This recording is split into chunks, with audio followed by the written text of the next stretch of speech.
yanımda kim var? Bugün yanımda Erdem Bey var. Hello. Erdem Bey nasılsınız? Çok iyi hissediyorum kendimi. Abi, Sizin evet, sayenizde. Muhteşem, harikasın, iyi ki varsın gerçekten. Dişler çok güzel olmadı mı? Ben çok memnunum. Eskiden bir ara vardı. Şimdi ara yok. Tabii ki biraz kendim de alışmalıyım. Ama ilk günlerde şimdi çok memnunum ve bence çok büyük bir fark Oldu geliyor. değil mi? Oldu. Kesinlikle. Aynen. Arkadaşlar şöyle küçük bir bilgi vereyim. Aslında Erdem dedi ki Almanca video çekelim. Yani ben Almanca konuşayım, sen Türkçe, dedim yok öyle yapmayalım. Bir tane Türkçe çekelim, bir tane Almancayı sen yalnız çek. Dedi ki benim Türkçem çok iyi değil, dedim bence muhteşem, harikasın, çok iyi konuşuyorsun. Sağ olsun beni kırmadı ve video çektik. Yes. Öncelikle teşekkür ediyorum. Bir diğer konu şu, biz yanlış hatırlamıyorsam bir 4-5 yıl önce diş yapmıştık sana. 2019'un 11. ay veya 12. ay Olabilir. Ya 11 evet, ya 12 idi. Evet. O zaman yaptığımızda dişin rengini böyle en beyazlardan değil de 3 numaralarda falan bir beyazlık seçmiştik ve ön iki dişinin arasında Erdem Bey'in öncesinde diastema dediğimiz diş boşluğu vardı.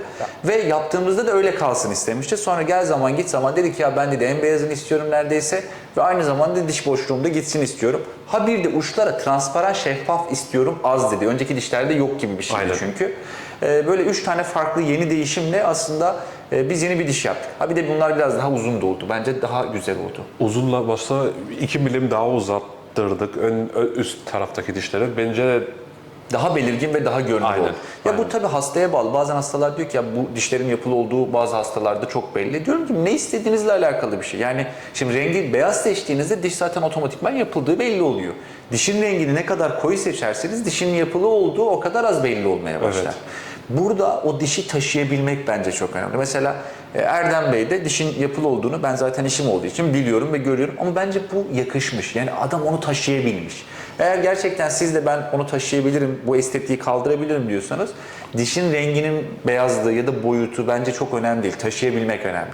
Bence çok güzel oldu yani işin özü o aslında. çok memnunum ve herkese tavsiye edebilirim. Benim takipçilerin çoğuları hep sordu. Erdem ben farklı arkadaşlardan duydum çok ağrıyor falan filan. Çok ağrılı oldu mu sence bu süreç? Hiç. Also tabii ki uyuşturuyorsunuz dişlerimize. O an zaten hiçbir şey farkına varmıyorsun.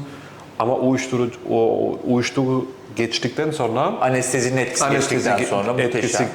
geçtikten sonra hiç ağrım yoktu. Dün akşam Hiçbir şey normal olmamış yemek diyor. yedim. Bu arada biz dün dişleri yapıştırdık akşam. Bugün kontrol için hem Erdem Bey geldi hem de video çekiyoruz aslında. Hani daha bir günlük bir durum var ve ağrısızı yok neredeyse. Dondurmamı yedim, etimi yedim, söyleme Muhteşemsiniz, sahip, afiyet olsun. salatamı yedim.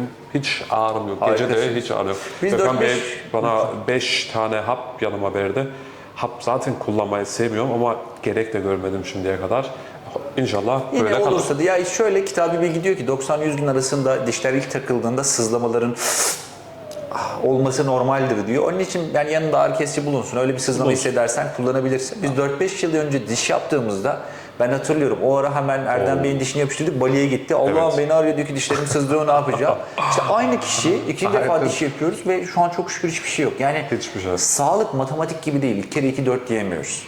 Sadece şunu biliyoruz. Şu an hasta yanımızda ve hasta çok mutlu. O mutluyken biz de mutlu oluyoruz. Bizim için en önemli elzem konu bu aslında.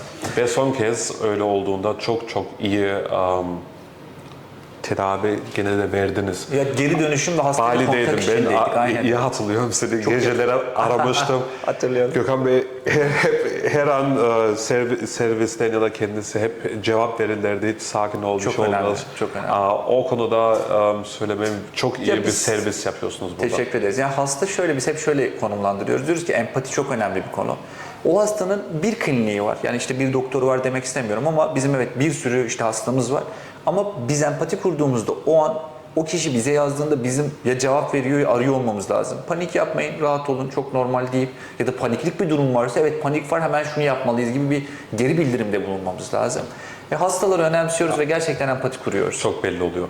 İyi ki varsınız. Erdem Bey, Klinik Ego ailesine hoş geldiniz. İyi ki Teşekkür varsınız. ederim. Çok memnun kaldım.